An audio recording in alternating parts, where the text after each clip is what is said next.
Pour votre prochain séjour en famille ou entre amis, le domaine du Berceau de Moïse vous accueille. Situé dans un lieu calme et une végétation luxuriante, le Berceau de Moïse vous propose des appartements tout confort, du T2 au T4, climatisés avec une magnifique terrasse. La détente est assurée autour de sa piscine et de son jacuzzi. Réservation au 05 90 81 64 28 ou au 06 43 87 30 15. Possibilité de privatiser le domaine pour vos événements familiaux et professionnels. Guadeloupe, actualité. Le conflit au sein du SMGEAG se poursuit. Les agents du site de Guillard qui s'occupent du Sud Basse-Terre sont mobilisés indépendamment du mouvement général. Sur les 3 pôles, ils estiment être les dernières roues du carrosse de la gestion de l'eau. Manque de matériel, comme les véhicules d'intervention, congés non traités et les astreintes non payées figurent parmi les points de revendication. Le reportage. Faut savoir que depuis la création du syndicat là, nous avons pas mal de choses que nous avons dégagées de nous. Tout simplement, il fait 3 pôles. 3 pôles et non pôle Sud-Basse-Terre. Ça qui est gênant, c'est de voir parmi ces 3 pôles là, nous c'est le maillon pauvre. Pour la simple et bonne raison que nous toujours derrière. On sait l'exemple. Ils ont commandé 20 voitures neufs pour pôle là, pour Guillaume, plus précisément. Dans ces 20 voitures neufs là, un qui est invité tout à l'heure, à garder par nous. Laissez ces 20 voitures là arriver, ils ont récupéré en grande terre, par contre, tout côté ils fait. Mais par contre, ça a été déjà là, que vous avez servi avec, ils voyez nous. Ça veut dire nous pas de droit voiture neuf. Moi, en vrai, bon, notre exemple, des pièces j'ai installées, ils changeaient tout le système là. À ce temps, nous, ils changeaient. Alors que la loi, Kadiou, à cette là, ils créaient par une délibération. Ils n'ont pas tenu compte de ça. Ils ont changé, ils ont mis qu'on devait, qu'on le privé a fonctionné, comme ça ils ont mis. Nous j'ai interpellé le président Francis, celle qui a fait, les créations de l'avenir, il vient avec tout ce faille. Là qu'on est là, nous avons constaté que nous sommes des maillons pauvres et nous, en cas averti la population, pour la population comprendre. Parce que bien souvent, que la population a critiqué les agents, alors qu'on ne peut pas connaître quand il a passé, qui gère, quoi fonctionner. Nous avons des conditions, rat passé tout partout là. Et en plus, nous pas ni vaccin, nous pas vaccinés contre la leptospirose. Et nous, avant de vacciner nous au centre de gestion. Mais quand on a dit depuis un an, c'est une débandade totale. Nous pas même ça qui côté pour un vaccin là, pour ne pas parler de vaccin. En principe, si vous bien regardez, même les nous mobilisés, ne peut pas ni conséquences de distribution de l'eau. Pourquoi? Parce que les agents mobilisés, les agents c'est des agents consensueux. Toujours dans le service d'astreinte, ou même les pas dans le service d'astreinte. Nous avons toujours délégué, ils viennent de droit de pour y rendre abonner leur service. Abonner là, le jour où ils pas de l'eau, ils savent que ça va dépendre de nous. C'est soit nous pas le matériel qu'il faut pour intervenir, ou bien soit nous pas ça qu'il faut au niveau effectif. D'accord? Nous avons lancé aussi ça. Même abonner là, quand il est là qui pas de l'eau là, c'est nous qui a trouvé. C'est nous qui avons venu sur le réseau, les voyez besoin, quel que soit le problème, il n'y a pas ni président devant le portail. Il ne peut pas avoir directeur devant le portail. C'est agent qui a devant le portail. C'est agent là ça qui aujourd'hui joue. Il y a du bout là pour demander plus de moyens et plus de respect social. Un reportage signé Olivier Félix. Et notez que ce mardi, le préfet Rochat, la région, le département et le président du syndicat mixte de gestion de l'eau de Guadeloupe, Monsieur Francisque, ont signé une feuille de route avec l'État pour cadrer la structuration du syndicat. Les acteurs ont donc décidé la mise en place d'un plan de retour à l'équilibre financier qui passera notamment par un accompagnement massif de l'État, la mise en œuvre d'un comité de pilotage qui regrouperait toutes ces instances et la réalisation d'une liste de travaux d'urgence et des réseaux à renouveler en priorité, toujours avec l'assistance technique des services de l'État sur des missions prioritaires. Et retour maintenant sur le meurtre d'une femme samedi 29 octobre à Saint-François, aux alentours de 9h. Le corps sans vie de cette vendeuse de vanille est découvert à son domicile par un associé. Cette dernière gisait dans une mare de sang avec de nombreuses blessures apparentes sur le thorax, le visage et le dos. Un homicide violent qui a ému l'opinion publique qui s'est emparée de l'affaire et désigné un coupable d'office, en l'occurrence le compagnon. Une rumeur démentie par le procureur procureur de la République qui indique lors d'une conférence de presse qu'il n'était pas présent au moment des faits. Idem pour le mari de la jeune femme qui a également un alibi et est innocenté. Les soupçons se tournent donc sur un homme de 60 ans à qui elle devait plusieurs milliers d'euros et qui a disparu depuis le décès. Considéré comme principal suspect, il est activement recherché. Et concernant l'affaire de Sofaya, vous savez, ces deux corps qui ont été retrouvés calcinés à bord d'un véhicule, eh bien, les analyses semblent démontrer qu'il s'agirait de 2 adultes et non un adulte et un enfant. Et on se pose une question maintenant, à savoir comment réagir face à la mort d'un proche, un moment extrêmement douloureux et compliqué qui nécessite tout de même de réaliser plusieurs démarches. C'est pourquoi le secteur funéraire, effectivement, communique autour de cette acceptation de la douleur et de la gestion de sa tristesse à son rythme. C'est vrai qu'on sort toujours un peu les phrases, ça va arriver, sois fort, il faut tenir, des choses comme ça, mais il faut quand même pouvoir extérioriser toute la souffrance qu'on a à l'intérieur de soi. Regardez. Cette manifestation ne parle pas uniquement de la mort. Je dirais que c'est un clin d'œil, D-E-U-I-L, à la mort effectivement, mais c'est une façon d'aborder tous les aspects auxquels nous sommes confrontés dans notre pratique quotidienne dans le secteur du funéraire. Donc nous avons effectivement abordé l'aspect important des démarches qu'effectuent les mairies lors d'un constat de décès ou lors de la déclaration de décès. Nous avons aussi à parler de l'aspect psychologique, parce qu'il faut se dire, depuis ces 2 dernières années, tout un chacun a vécu des moments assez compliqués, assez difficiles avec cette pandémie qui a duré. Et donc, ce moment, c'est en quelque sorte une façon de revoir les choses, de se réfléchir, d'avoir une autre réflexion sur les démarches que nous devons faire ou les démarches que nous devons préparer en vue d'un décès. Alors, sur la notion de deuil, il y a un message très clair que je veux faire passer. C'est que chacun doit aller à son propre rythme et ne doit pas se laisser envahir par les émotions des autres. Déjà, il faut pouvoir être en mesure de gérer les siennes et les accepter. Donc avant de les gérer, on les accepte. C'est-à-dire qu'on va se sentir défaillir, on va se sentir tomber, on va se sentir empli de tristesse. Je crois qu'à un moment donné, il faut qu'on arrête avec ce message où sois fort, tu vas y arriver, etc. Non, il faut accepter de ne pas être au mieux de sa forme, parce que finalement, on a quand même perdu un être cher, que ce soit quelqu'un de sa famille ou un ami, c'est quand même quelqu'un de très cher qu'on a perdu. Donc, ce que je dis aujourd'hui à la population guadeloupéenne, en sortie de Covid, qui a été un moment très très difficile pour nous sur cette notion de deuil, c'est de renouer avec ce que nous sommes nous, pour mieux accepter le départ des autres. On a des codes, on a des pratiques qui sont là pour nous servir, qui sont là pour nous accompagner pour le deuil, qui sont là pour nous accompagner pour tout, pour la souffrance, pour le deuil et tout. Donc, remettons en place ces pratiques-là. Et je lance un appel aux maisons funéraires en leur disant de réinstaller les pratiques culturelles dans leur entreprise. Il nous faut essayer quand même d'accepter la mort. Moi, je dis d'accepter, parce que c'est la route, c'est le chemin. On ne peut pas dire que non, on n'accepte pas. On ne peut pas dire ça. Il faut l'accepter. Il faut l'accepter, certes, mais chacun a son rythme et comme il entend et limite comme il peut. Et le Conseil d'architecture, d'urbanisme et de l'environnement lui met en place des permanences dédiées pour la population en quête de réponses après le passage de la tempête tropicale Fiona. Le reste en images.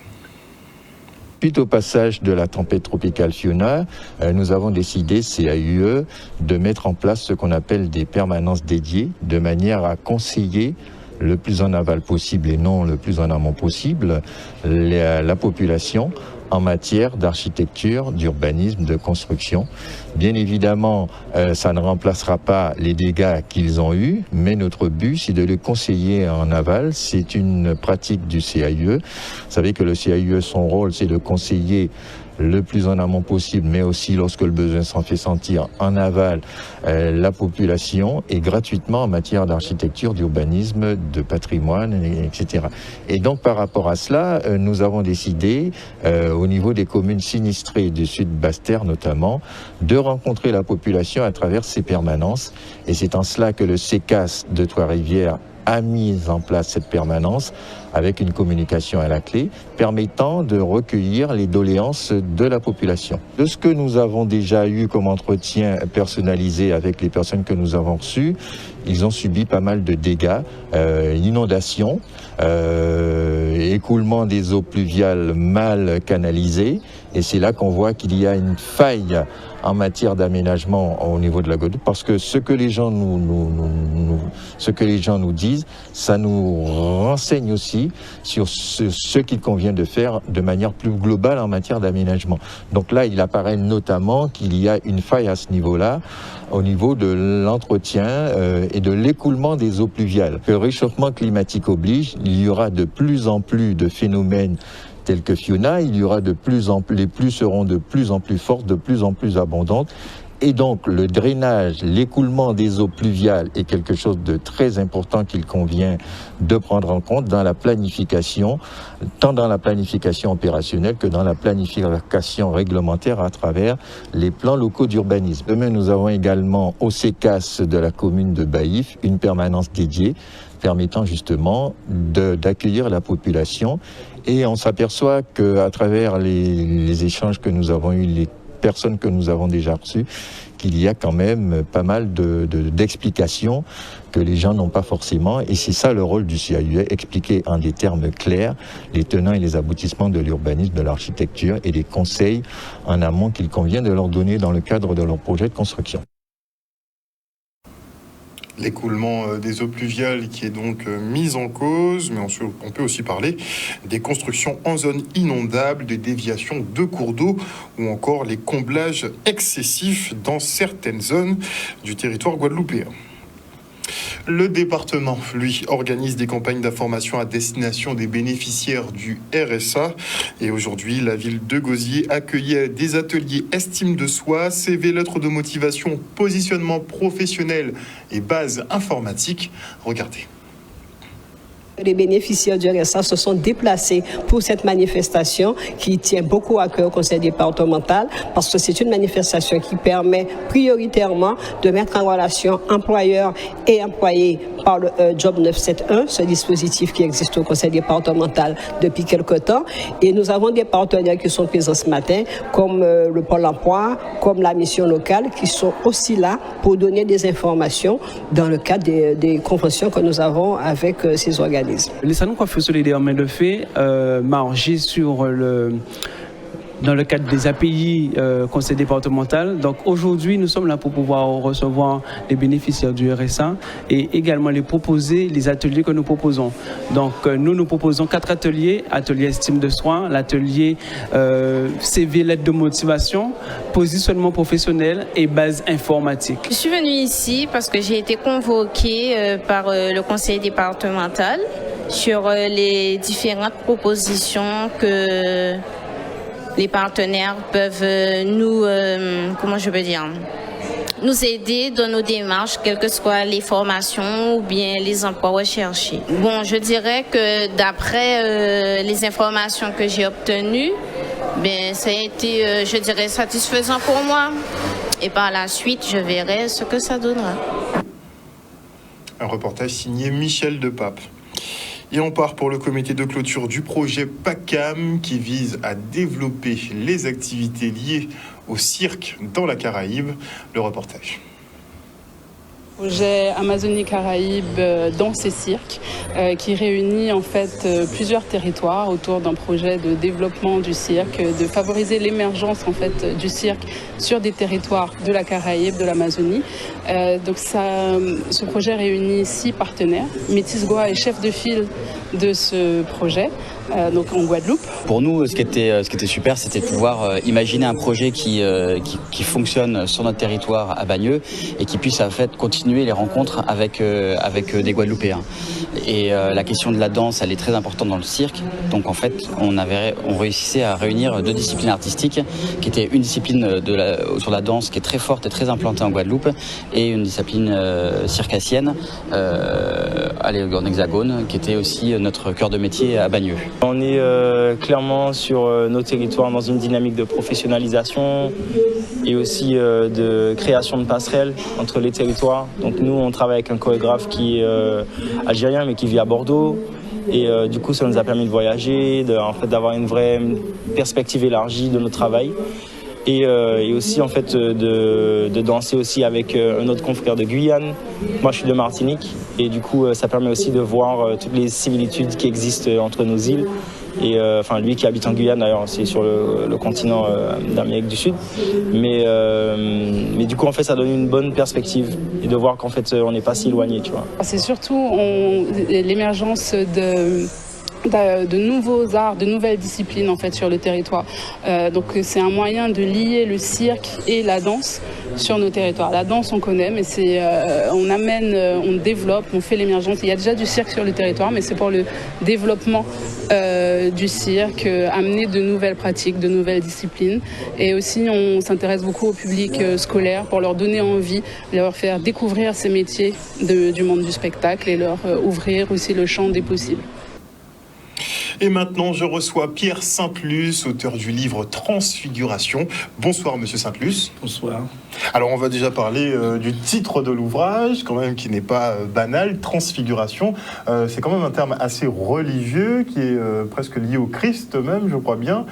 Pourquoi, effectivement, partir donc sur un livre peut-être à tendance spirituelle ? Transfiguration, en effet, c'est un épisode de la vie du Christ qui, il y a 2000 ans, se transforme pour se présenter à ses disciples d'une autre façon que vue habituellement. Et Transfiguration fait, comme vous le dites, référence à la religion, puisque le principal objet de ce livre, c'est la vie de Théo. Théo qui est donc un homme qui aime la religion, puisqu'il va régulièrement à l'église tous les dimanches et même plus. Bon, déjà le prénom Théo n'a pas été choisi au hasard, on imagine. Alors c'est pas on n'a qu'à rajouter logis, on a théologie, bon. C'est vrai que le père de Théo a choisi un nom un peu spirituel, c'est vrai. Donc retracer la vie spirituelle de cet homme, pourquoi ce parcours-là précisément ? Alors Théo vit un drame, il disparaît de manière brutale, et son fils, l'idée du livre, c'est bien évidemment de faire une forme de recherche. Son fils, Paul, ne comprend pas cette fin brutale de Théo, et il va à la recherche du passé de Théo, aidé par le fils de Paul, donc le petit-fils de Théo, qui est médecin psychiatre. Et c'est le parcours donc de Théo depuis son enfance, de sa vie à Trois-Rivières, parce qu'on a choisi cette commune, une belle commune du sud de la Basse-Terre, et jusqu'à sa mort, donc à l'âge d'environ 74 ans. Donc on va suivre effectivement ce vécu parsemé de doutes. Alors, dans ce roman, il faut noter que Théo a un certain nombre de difficultés qui vont certainement l'amener à cette fin tragique. C'est qu'il est né dans une famille où il est orphelin très très très tôt. Il a de grosses difficultés avec son père. Plus tard, il est enseignant. Et il est enseignant dans les années 50, 60, 70. Un enseignant un peu spécial quand même, qui amène ses élèves en sortie, notamment au Roche Gravé de Trois-Rivières, l'un des premiers enseignants à faire cette démarche. Il s'agit bien de roman, hein, nous sommes d'accord. Mais j'allais vous demander s'il n'y avait pas un petit peu de vécu dans tout ça. Mais surtout, quand il enseigne, Théo, il est en difficulté avec ce qu'il enseigne, puisqu'il enseigne, à cette époque, vous savez, il n'y avait pas les livres adaptés à notre culture d'aujourd'hui.